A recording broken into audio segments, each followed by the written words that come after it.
In regards to Shnayim Mikra Echad Targum, we said last week the Gemara in Masel Be'achot on the 8th page says that a person is chayav adam lashlim parashiotav. A person must complete the portion of the weekly portion with the tzibur, with the congregation, and it's not optional. The Shulchan Aruch writes chayav adam. It's something that's mandatory.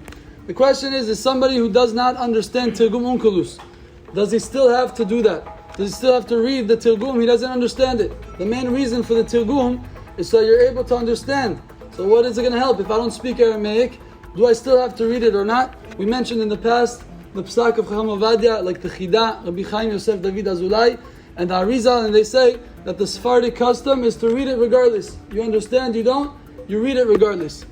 Next question is, can a person read along with the Baal Koreh and Shabbat Kodesh? The Baal Koreh starts reading, and you want to do one of your Mikra, or you want to do both. You want to read quick. The Baal Koreh reads it with Ta'amim, he reads it very slowly. You want to speed up, read the Pasuk twice, and the Tagum while the Baal Koreh is reading.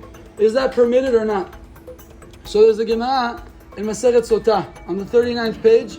The Gemara says that the second the Sefer Torah is open, Shemishah sheniftach Sefer Torah likod bo, once they open the Sefer Torah to read in the Torah, asur lesaper afilu bidvar halacha. The Gemara says you cannot even speak words of halacha. So you would assume that means anything, Shnayim Mikra, whatever it is. But there's another Gemara in Brachot, in Daf Het. The Gemara says there that Rav Sheshat, he used to read words of Torah while the Baal Koreh was reading. And all of the Rishonim asked this contradiction. What happened? How did he do that? The Gemara actually asks it. The Gemara gives one answer. And the Beit Yosef brings up close to 8 or 9 answers of how Rav Sheshat did such a thing. How did he read a book of halakha while the Baal Koreh was reading? One of the famous answers the Beit Yosef brings, and he brings this halakha le'maaseh, is based on the Oz Zarua. The Oz Zarua says, I saw my rabbis, Rabbi Yehuda Hasid and Rabbeinu Ephraim, that read Shnayim Mikra Echad Targum while the Baal Koreh was reading. How could they do that? So they explain that that's what Rav Sheshat was doing.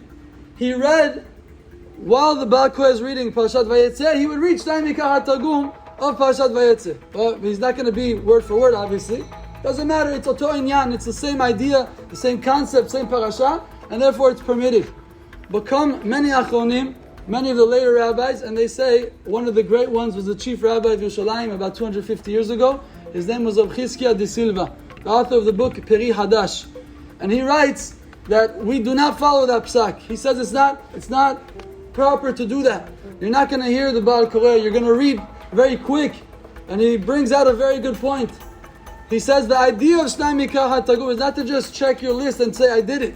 It's to learn the parasha. You're going to read so fast, you're not going to understand anything. So the Pri Hadash is very against this minhag. But prior to the Pri Hadash was a very famous rabbi by the name of Rabbi Yosef Karo, the author of the Shulchan Aruch, and he says clearly in 2 places, in Siman Kuf Mem Vav 146, and in Echot Shabbat, in Reish Peh, Yachol likot parasha Shnayim Mikra Echad Targum. A person is allowed to read the 2 times the pasuk and the Tirgum Bishat Kiryat Torah while the Baal Koreh is reading it. So therefore, the Shulchan Aruch permits it, and Chacham Ovadia obviously strengthens the psak of the Shulchan Aruch. There are many other rabbis, even Sephardi rabbis, like I mentioned, the Pri Hadash, who disagree with this psak, and even Chacham Ovadia recommends that the best thing to do, obviously, would be to read Shnayim Mikra prior to Shabbat. But if not, read it one time with the Baal Koreh. Read along with the Baal Koreh, the one Mikra that he's reading, pasuk for pasuk. Also, that way you could listen, you could observe the pesukim, think about the ideas and the messages that the parasha speaks over to us. And after you read one more Mikra and you finish the Targum. That's the halakha l'maaseh.